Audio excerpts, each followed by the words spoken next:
Hello guys, तो यहाँ पर हम हॉस्पिटल के गेट पे हैं। हम हॉस्पिटल क्यों गए थे बताएंगे। और देखिए यहाँ पर क्या हुआ है। पार्सल आया है, पार्सल में क्या आया हमको भी नहीं पता है, इसके पापा को भी नहीं पता है, इसको भी नहीं पता क्योंकि वो जाते हैं ऑर्डर करके।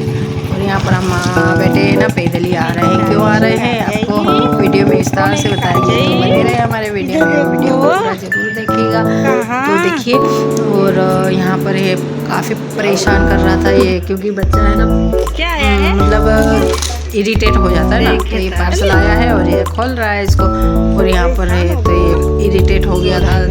करीबन 10 बजे गए हुए थे, और उसके बाद हमने शाम को बनाए थे आलू पराठा। तो यहाँ पर मैं आलू के पराठे मतलब मसाला बना रही हूँ, तो वीडियो में बने रहे। आपको सब वीडियो में विस्तार से जानकारी मिलेगी। और यहाँ पर मैं फूल तोड़ रही हूँ, क्योंकि ये उसको पहचानने के लिए कि भाई ये जिद न करे, परेशान न करे, क्योंकि काफ़ी टाइम भी लगेगा ना। और यहाँ पर देखिए, यहाँ पर ये दादी को ये परेशान कर रहा था, क्योंकि इसको तो खेलने के लिए चाहिए। और अब मैं और परेशान भी हो गया था बैठ के, क्योंकि 10 बजे के गए हुए थे और 2 बज गए थे, तो इस वजह से। और ये मैं चाबी बार बार उसको दे रही थी, वो बार बार गिरा रहा था, बस गिराया जा रहा था। इसको बड़ा मज़ा आता है। और उधर दादी की आंखों में दवाई डाली हुई थी, तो उनको भी परेशान कर रहा था बार बार। तो उनको टच करे तो कभी चाबी फेंके तो कभी कुछ।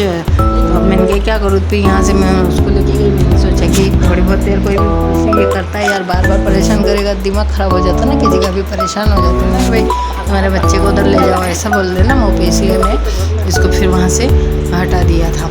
और इधर पहले तो हाँ मेरे पास खींच लिया था ताकि उनको टच ना करे, फिर भी वो किए जा रहा था। फिर गोदी में बिठा लिया। मैंने सोचा आप गोदी में ही बिठा लेती हूँ, फिर हाथ नहीं पहुँचेगा, तो इसको मैंने फिर गोदी में ऐसे बिठा लिया था, तो फिर नहीं परेशान कर रहा था। फिर यहाँ से मैं ले ही गई थी उसको, क्योंकि काफ़ी परेशान। और उनकी आंखों में दवाई डाली थी, वो देख रहे थे बार बार, तो उनको चिल्ला दिया था कि तुम आंखें बंद करके रखो, जब तक दवाई डाली हुई है तब तक बुलाएंगे तब खोलना, तो आप आराम से बैठे रहो, ऐसा करके बोला था।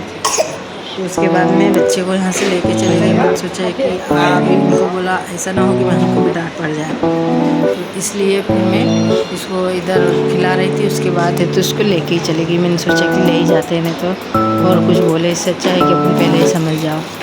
तो देखिए यहाँ पर मैं है तो उसको खिला रही हूँ, बहला रही हूँ, पर नहीं बहल रहा है। और हॉस्पिटल वाले भी ऐसे थे ना, क्या मैं बात करूँ आपको, हॉस्पिटल में भी ऐसा होता नहीं। अब बच्चा परेशान कर रहा तो कभी देखना चाहिए कि चलो भाई इनका पहले कर दे, पर नहीं, उनको कुछ फ़र्क नहीं पड़ता। डॉक्टर अब देखिए हम ज़्यादा बोलेंगे तो फिर लगेगा कि हाँ ये ऐसा बोल रहे वैसा बोल रहे, तो बोलने लायक क्यों करता है काम कोई भी।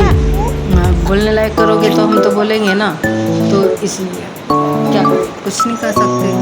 तो मैं थी अकेली, और ये मेरा बेटू, इसके पापा हमको वहाँ पर ड्रॉप करके चले गए थे, क्योंकि उनको भी ऑफिस जाना था।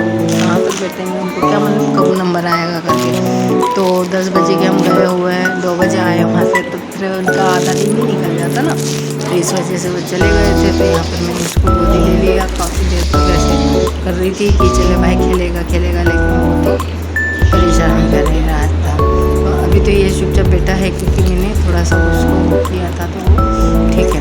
पर ऐसे नहीं करना चाहिए, हॉस्पिटल वालों को ध्यान देना चाहिए कि भाई परेशान कर रहा बच्चा, परेशान हो रहा है, तो इनको जल्दी इनका काम कर देते हैं, तो वो घर चले जाएंगे। अब साथ में कोई नहीं है तो देखना चाहिए ना, पर आजकल सोचते ही नहीं जमाना, तो मतलब देखते ही नहीं कि क्या कर। अभी मैं इसको लेके वहाँ खड़ी थी, तो एक जेंट्स बेचारे खड़े हो गए, भैया कि आप बैठ जाइए, पर मैंने उनको बोला कि मैं बैठूंगी, ये बैठने नहीं देगा, इसलिए मैं खड़ी हूँ, जानबूझकर मैं खड़ी हूँ। तो नहीं आप बैठ जाइए। तो ऐसे भी कुछ लोग रहते हैं, और कुछ लोग ध्यान नहीं देते हैं, तो फिर थोड़ा सा बुरा लगता है कि यार सामने वाला परेशान है, वो परेशान हो वहाँ तक ठीक है, लेकिन बच्चा परेशान है उसके बाद भी है तो कोई बोलता नहीं है, तो फिर गुस्सा तो आता ही आता है। क्या करें, अब वहाँ हम कुछ बोल, अब अपने लेडी से कुछ बोलेंगे तो ज़्यादा ही हो जाएगा। अगर इसके पापा रहते तो बोलते कि भैया हमको ज़रा जल्दी है करवा दो, पर फिर भी ये है ना, कुछ हॉस्पिटल वाले सुनते ही नहीं, किसी की मजबूरी को समझते ही नहीं। अब क्या करें, अपने को मतलब समझना चाहिए कि कोई परेशान हो रहा, किसी को क्या है, तो आज अपन किसी को समझेंगे तो कल कोई भी अपने को समझेगा।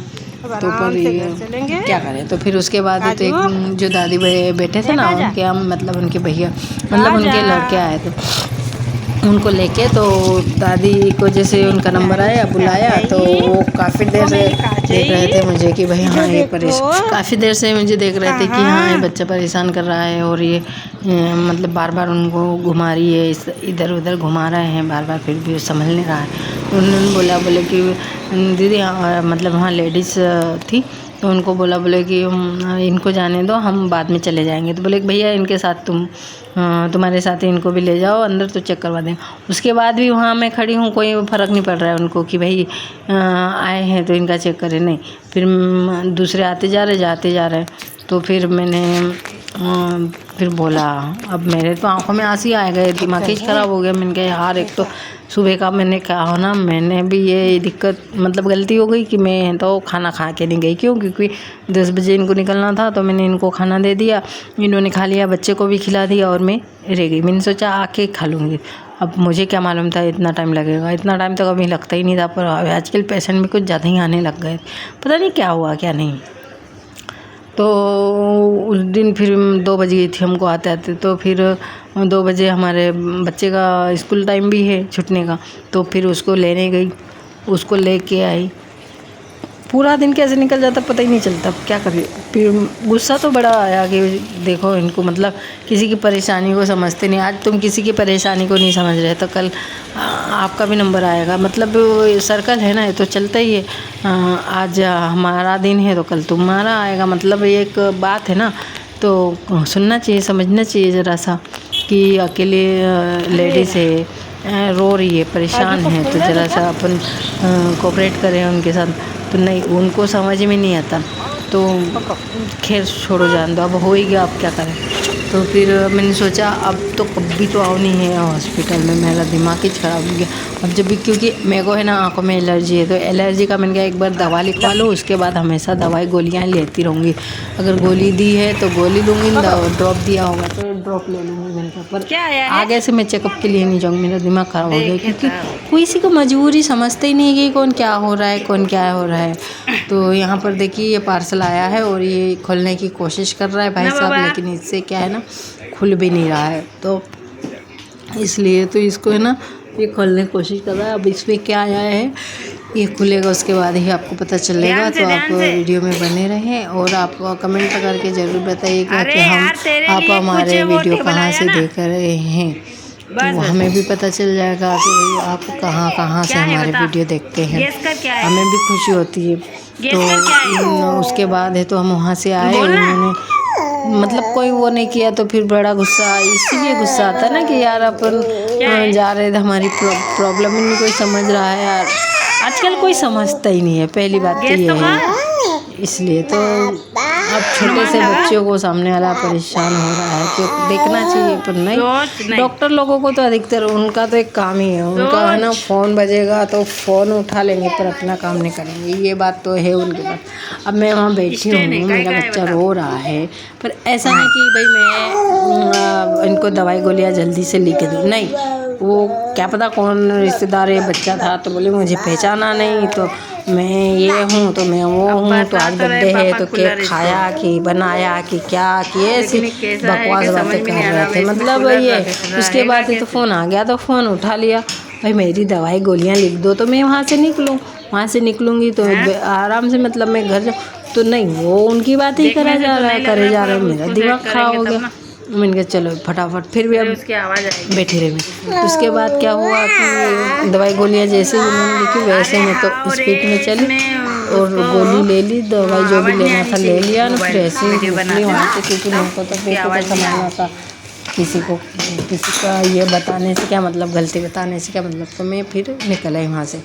और यहाँ पर पार्सल आया है, इसी में मैंने दूसरा वीडियो को ऐड कर दिया है, छोटा सा ये भी वीडियो बनाया था, ये बीच में लगेगा, हाँ, इसी को ऐड कर देते हैं तो थोड़ा लंबा हो जाएगा। छोटे छोटे वीडियो बनाने से भी कोई फ़ायदा नहीं होता ना, तो अपने पास है तो उसी को उसमें ऐड कर दो, इसलिए मैंने उसको ऐड कर दिया था। तो कूलर का कुछ स्टैंड था, काफ़ी क्वालिटी अच्छी आई थी उसकी, पर मतलब काफ़ी वेट भी गेन कर लेता है वो, और मतलब झेल लेता है वो, और दबेगा भी नहीं, स्ट्रॉन्ग है, मतलब क्वालिटी अच्छी है, तो मुझे भी अच्छा लगा। उसके बाद मैं क्या करूँ कि यहाँ पर मैं आलू के पराठे बना रही हूँ।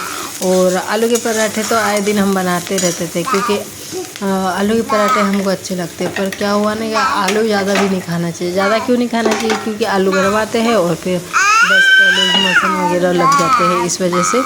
तो हमने अभी तो काफ़ी टाइम पहले ही मतलब बनाया था, और ये मतलब जो बन रहा है ना, ये लास्ट ही था, क्योंकि इसके बाद ही मेरी तबीयत ख़राब हो गई थी, पेट खराब हो गया था जैसे। तो मैंने आलू के पराठे बनाना ही छोड़ दिए। सब्जी में आधा एक आलू डाल लेती हूँ।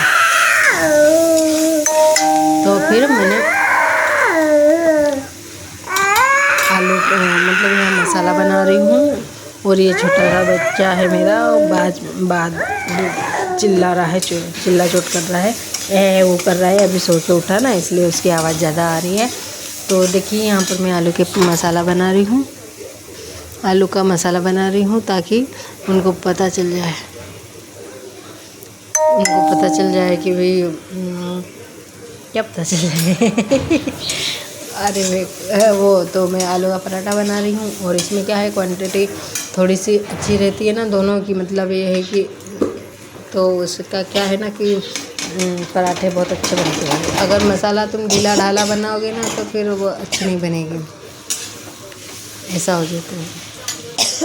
तो उसके बाद यहाँ पर देखिए मैंने आलू मैश दी, और इससे मिलाते ना तो अच्छे से मिक्स नहीं होते। तो मैं क्या करती हूँ ना कि आलू मैशर होता है ना, उसी से मैं दबाते भी जाती हूँ, और उसको बार बार चलाते भी जाती हूँ, उसको दबाते भी जाते हैं, चलाते भी जाते हैं, ताकि उसमें मतलब थोड़ा रेसे में मसाला मिल जाए, तो टेस्टी बन जाता है। ऐसे वो चमचे से मिलाओगे ना तो मिलेगा नहीं, ऐसा है।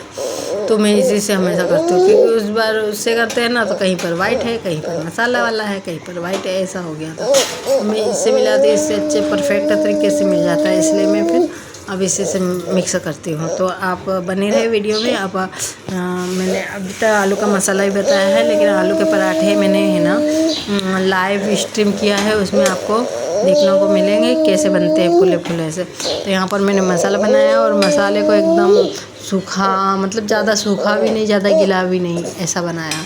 उसके बाद इसका आटा आप लगाओगे तो थोड़ा सा मतलब गीला ही रखना, गीला नहीं मतलब नॉर्मल टाइप से, मतलब ऐसा भी नहीं कि ज़्यादा गीला हो जाए और ज़्यादा टाइट तो होना ही नहीं, बिल्कुल नहीं। मतलब ये है कि उसको आटे को ये करे, और इसको मसाले को कभी उसके अंदर डालते हैं तो थोड़ा अच्छे से, मतलब जैसे अपन दबाते जाएंगे उसको, और गोल गोल घुमाते जाएंगे, वैसे वैसे वो अंदर दबता जाएगा। बस इतना मतलब नरम आटा होना चाहिए। तो उसके बाद तुम क्या करोगे, उसके बाद आप ये करना है कि उसको गोला बना लिया और परथन में ले लिया। उसके बाद थोड़ी सी हाथ से ही उसकी चिक्की टाइप बनाना है, मतलब थोड़ा सा ऐसे अपन मक्की की रोटी बनाते हैं ना, उस पर करते हैं ना, घुमाते हैं ना, गोल गोल दबाते हुए ऐसे घुमाना है। तो उसके बाद आधा पराठा तो ऐसे ही बन जाता है। उसके बाद हल्के हाथ से बेलन से बस उसको बेलते जाना है, उसके में प्रेशर नहीं लगाना है, केवल बेलन उसके ऊपर घुमाते जाना है, अपने आप बेला जाएगा वो, इतना मतलब होना चाहिए। तो ऐसे में बनाती